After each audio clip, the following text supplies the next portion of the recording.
hear about salt and light. You just heard light because I forgot salt, but salt and light. And we actually heard this reading, for those of you who were here in November. We had it during our stewardship series. And then we talked about how salt and light are precious resources during Jesus' time, a little bit differently than in our time today, and how what God gives us, the light that God gives us, the salt that God makes in us, that's a precious resource for us to share with the world. But today I want to reflect a little bit on that line in there, which can sound a little bit like a warning. It says, for who, when lighting a lamp, would put it under the bushel basket, but instead put it on the lampstand, so all can see in the house, right? I wonder, how many of you here have ever put your light under a bushel basket? I know that I have. In thinking about this, I was reminded of a story. I've shared with you a couple of times about how I love to play piano. I started playing piano when I was around 8 years old, and it was just a passion. You couldn't get me off the bench. Most kids, their parents have to argue with them to sit down and practice, right? Well, my parents had to argue with me to get up and come to the dinner table, set the table, or go do your homework, or come be with our guests, get off the piano bench and come talk to people who are visiting with us.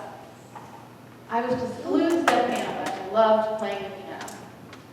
And you know church people, as soon as they find out you have a gift, they're telling you to share it, right? Well, I was real hesitant. When I was around 10, 11, 12, I'd been playing for enough years that I could probably play in front of people. And I just wasn't sure about it, though. I was kind of nervous, right? Was I good enough? If I played in front of people, would they critique me?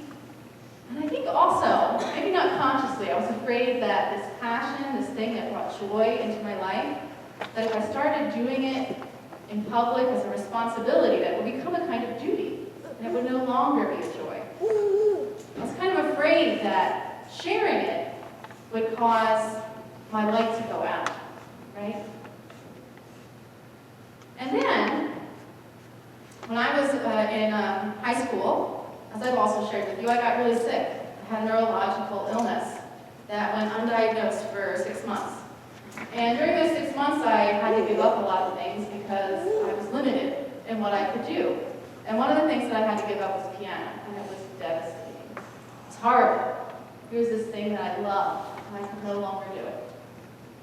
And very luckily, I was diagnosed and treated, and I was able to return to the piano. And I don't know that I thought about it consciously while I was sick, because I was, a teenager, and I was really angsty to begin with, and I was just kind of trying to make it through that time when I was sick. But afterwards, when I went back to piano, I had this realization. Here's this gift that God has given me.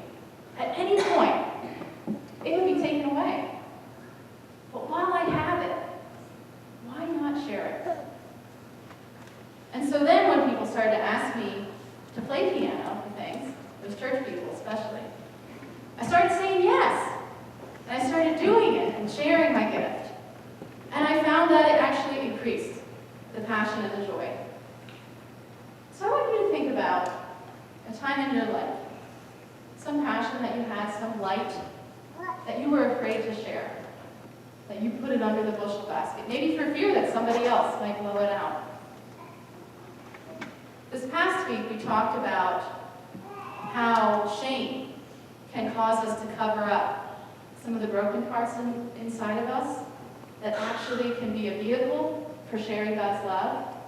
Well, today I want us to think about fear, and how fear can cause us to cover up some of the gifts that we have to share, the lights that we have to share. What are some of the fears that cause us to cover up these lights, these passions, these gifts that we have to share? What are we afraid of? Rejection. Failure. What else? Speaking in the public, other people. Ridicule. Harassment. What else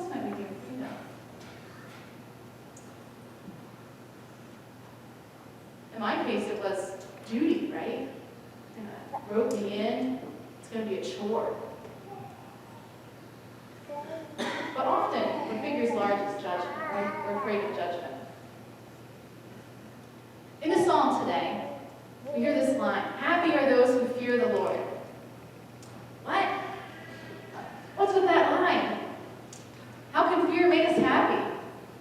Well, it continues, right? Happy are those who fear the Lord, who delight in God's commandments. It's a different kind of fear, right? Not the afraid, not terror, but a kind of respect, admiration even, awe. So this past weekend was football weekend, right? Yeah, Super Bowl. You can tell Pastor Cass got into football. I forgot about it until people in line were like, oh, Super Bowl. I was like, oh yeah, I forgot about that. Who is a really great football player?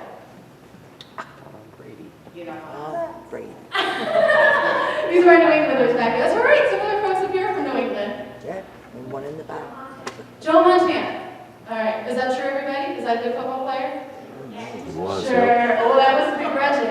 I heard some Retired. begrudging. Tom Brady. Okay. Carson Wentz. All right. So whoever it is, this really great football player, like they have incredible skills at football, right? So if they were to give you advice on how to play football, you take it, right? Yeah. Because you can see that they're incredible at it.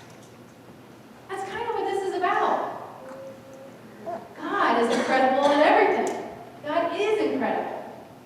So if God tells us how to live our lives, as God does in the commandments, then we should want to follow that.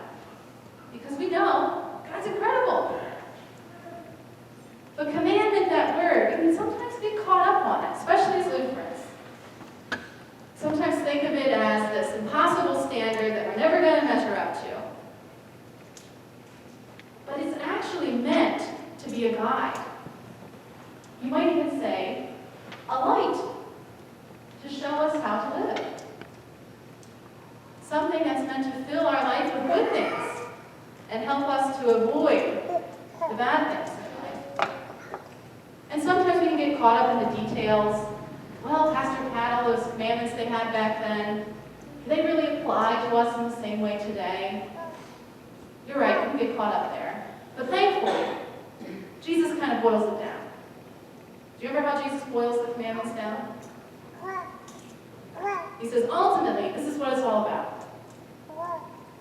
Loving God with all of your heart, your whole being, your mind, your soul, and loving others, our neighbors, as we would love ourselves. This love of others springs from this healthy love of self. So, the commandments should fill us with praise for God. It shouldn't make us afraid of God, or make us feel like God's this bully, following us around, telling us what to do. It should fill us with love for God. And they should also fill us with love for our neighbor. It shouldn't make us hate our neighbor or hate ourselves, judge our neighbor or judge ourselves. It should fill us with love. You see, if we follow the commandments, if we have fear of God, we have nothing to fear from the world. Do you hear this person that was described in the Psalms? Their life was filled with mercy and grace, righteousness, generosity. This is what following God's path brings. A richness to our lives. And a courage. So that all of those fears that might cause us to hide our light, they don't matter. Because we stand firm in our fear for God, in our love of God, in our admiration for God. So, children of God, shine brightly. Light up the night. Comfort those who are afraid. guide those who are lost. Let your light spread God's love in the world.